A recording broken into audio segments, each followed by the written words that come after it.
ಬಳ್ಳಾರಿಯಲ್ಲಿ ಇನ್ನೂ ಕೂಡ ಬ್ಯಾನರ್ ಗಲಾಟೆಯ ಕಿಚ್ಚು ಆರ್ತಾ ಇಲ್ಲ. ಜನಾರ್ದನ ರೆಡ್ಡಿ ಆಪ್ತ ಅಲಿ ಖಾನ್ ವಿರುದ್ಧ ಬೆದರಿಕೆಯ ಆರೋಪವನ್ನು ಮಾಡಲಾಗಿದೆ. ಕಾಂಗ್ರೆಸ್ನ ಕಾರ್ಪೊರೇಟರ್ ಆಸಿಫ್ ದೂರನ್ನ ಕೊಟ್ಟಿದ್ದಾರೆ ಅಲಿ ಖಾನ್ ವಿರುದ್ಧ. ಬಳ್ಳಾರಿಯ ಕೌಲ್ ಬಜಾರ್ನ 30ನೇ ವಾರ್ಡ್ ಸದಸ್ಯ ಆಸಿಫ್ ಕೌಲ್ ಬಜಾರ್ ಠಾಣೆಯಲ್ಲಿ ಅಲಿ ಖಾನ್ ಸೇರಿದಂತೆ 11 ಜನರ ವಿರುದ್ಧ ಎಫ್ಐಆರ್ ದಾಖಲಾಗಿದೆ. ಆಸಿಫ್ ಕಚೇರಿಗೆ ಗುಂಪು ಕಟ್ಕೊಂಡು ಹೋಗಿ ಬೆದರಿಕೆಯನ್ನ ಹಾಕಿರುವಂತಹ ಆರೋಪ ಅಲಿ ಖಾನ್ ಮೇಲೆ ಕೇಳಿಬರ್ತಾ ಇದೆ. ಬ್ಯಾನರ್ ಗಲಭೆ ಕೇಸ್ ಆರೋಪಿ ಲಕ್ಷ್ಮಣ್ನಿಂದ ಬೆದರಿಕೆ ಆರೋಪ. ರೆಡ್ಡಿ ಆಪ್ತ ಅಲಿ ಖಾನ್ ಜೊತೆ ಆಸಿಫ್ ಕಚೇರಿಗೆ ಲಕ್ಷ್ಮಣ್ ಕೂಡ ಹೋಗಿದ್ರಂತೆ. ಈ ಹಿಂದೆ ರೆಡ್ಡಿ ಆಪ್ತ ಅಲಿ ಖಾನ್ ವಿರುದ್ಧ 2 ದೂರನ್ನ ಸಹ ಆಸಿಫ್ ಕೊಟ್ಟಿದ್ರು. ಬ್ಯಾನರ್ ವಿಚಾರಕ್ಕೆ ಸಂಬಂಧಪಟ್ಟಂತೆ ಏನೇನು ಬೆಳವಣಿಗೆಗಳಾಯಿತು ಅನ್ನೋದನ್ನು ನೋಡಿದ್ವಿ. ಕಾಂಗ್ರೆಸ್ನ ಓರ್ವ ಕಾರ್ಯಕರ್ತ ಗುಂಡೇಟಿಗೆ ಬಲಿಯಾದ ನಂತರದಲ್ಲಿ ಆರೋಪ ಪ್ರತ್ಯಾರೋಪಗಳು ಕೇಳಿಬರ್ತಾ ಇದೆ. ಈ ಬ್ಯಾನರ್ ಗಲಾಟೆಯ ವಿಚಾರಕ್ಕೆ ಫುಲ್ ಸ್ಟಾಪ್ ಬೀಳೋ ಲಕ್ಷಣಗಳು ಕಾಣಿಸ್ತಾ ಇಲ್ಲ.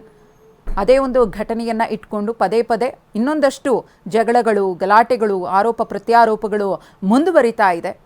ಇದೀಗ ಜನಾರ್ದನ ರೆಡ್ಡಿಯವರ ಆಪ್ತ ಅಲಿ ಖಾನ್ ವಿರುದ್ಧ ಬೆದರಿಕೆಯ ಆರೋಪವನ್ನ ಮಾಡಿದ್ದಾರೆ ಕಾಂಗ್ರೆಸ್ನ ಕಾರ್ಪೊರೇಟರ್ ಆಗಿರುವಂತಹ ಆಸಿಫ್ ಅವರು. ಕೌಲ್ ಬಜಾರ್ ಠಾಣೆಯಲ್ಲಿ ಅಲಿ ಖಾನ್ ಸೇರಿದಂತೆ 11 ಜನರ ವಿರುದ್ಧ ಈ ಬೆದರಿಕೆಯ ಸಂಬಂಧ ಎಫ್ಐಆರ್ ಕೂಡ ಆಗಿದೆ.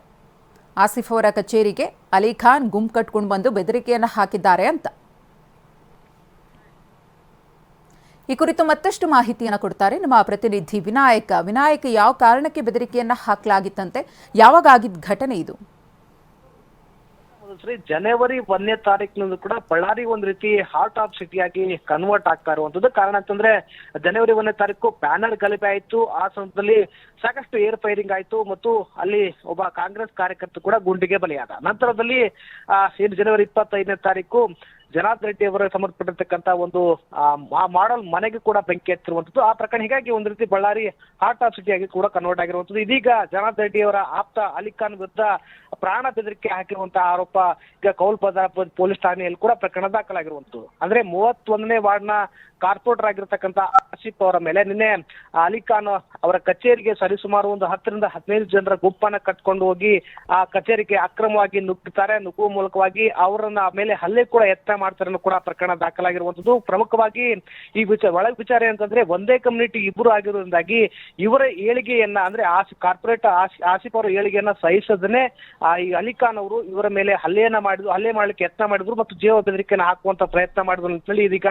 ಕೌಲ್ ಬಜಾರ್ ಪೊಲೀಸ್ ಠಾಣೆಯಲ್ಲಿ ಕೂಡ ಪ್ರಕರಣ ದಾಖಲಾಗಿರುವುದು. ಪ್ರಮುಖವಾಗಿ ಅಲಿ ಖಾನ್ ಕಾಂಗ್ರೆಸ್ ಅಂದ್ರೆ ಬಿಜೆಪಿಯಲ್ಲಿ ಜನಾರ್ದನ ರೆಡ್ಡಿ ಅವರ ಜೊತೆಗೆ ಗುರುತಿಸಿಕೊಂಡಿದ್ರೆ ಇತ್ತ ಕಾಂಗ್ರೆಸ್ ನಲ್ಲಿ ಪಾಲಿಕೆ ಸದಸ್ಯರಾಗಿರ್ತಕ್ಕಂಥ ಆಸಿಫ್ ಅವರು ಮತ್ತೆ ಕಾಂಗ್ರೆಸ್ ವರ್ಸಸ್ ಬಿಜೆಪಿ ಆಗಿ ಈ ಪ್ರಕರಣ ಹೊರಹೊಮ್ಮುವ ಸಾಧ್ಯತೆ ಕೂಡ ಹೆಚ್ಚಾಗಿರುವಂತದ್ದು. ಹೀಗಾಗಿ ಈಗಾಗಲೇ ಪೊಲೀಸರು ಕೂಡ ಸ್ಥಳಕ್ಕೆ ಹೋಗಿ ಅಲ್ಲಿ ಸ್ಥಳ ಮಹಜರು ಕೂಡ ಮಾಡ್ತಾ ಇರುವಂತದ್ದು ಮತ್ತು ಪಂಚನಾಮೆ ಕೂಡ ಮಾಡ್ತಾ ಇದ್ದಾರೆ. ಅಂದ್ರೆ ಪ್ರಮುಖವಾಗಿ ಇದು ಪ್ರಕರಣ ಮತ್ತಷ್ಟು ಬೆಳಿಬಾರದು ಅನ್ನೋ ನಿಟ್ಟಿನಲ್ಲಿ ಕೂಡ ಮತ್ತಷ್ಟು ಟೈಟ್ ಸೆಕ್ಯೂರಿಟಿಯನ್ನ ಕೌಲ್ ಬಜಾರ್ ಠಾಣಾ ವ್ಯಾಪ್ತಿಯಲ್ಲಿ ಮತ್ತು ಜನಾರ್ದನ ರೆಡ್ಡಿ ಅವರ ಅಲಿ ಖಾನ್ಗೆ ಸಂಬಂಧಪಟ್ಟಿರ್ತಕ್ಕಂಥ ಮನೆ ಸುತ್ತ ಇದೀಗ ಪೊಲೀಸರು ಕೂಡ ಬಿಗಿ ಬಂದೋಬಸ್ತನ್ನ ಕೈಗೊಳ್ತಾ ಇದ್ದಾರೆ. ಅಂದ್ರೆ ಒಟ್ಟಿನಲ್ಲಿ ಬಳ್ಳಾರಿಯಲ್ಲಿ ರಾಜಕೀಯವಾಗಿ ಮತ್ತು ಕಾಂಗ್ರೆಸ್ ಮತ್ತು ಬಿಜೆಪಿ ಇದೀಗ ರೆಡ್ಡಿ ವರ್ಸಸ್ ರೆಡ್ಡಿ ಏನಿತ್ತು ಮತ್ತೆ ಅದು ಮುಂದುವರಿಯಂತೆ ಕಾಣ್ತಾ ಇರುವಂತದ್ದು. ಹೀಗಾಗಿ ಪೊಲೀಸ್ ಕೂಡ ಅಲರ್ಟ್ ಆಗಿರುವಂತದ್ದು. ಮಧುಶ್ರೀ.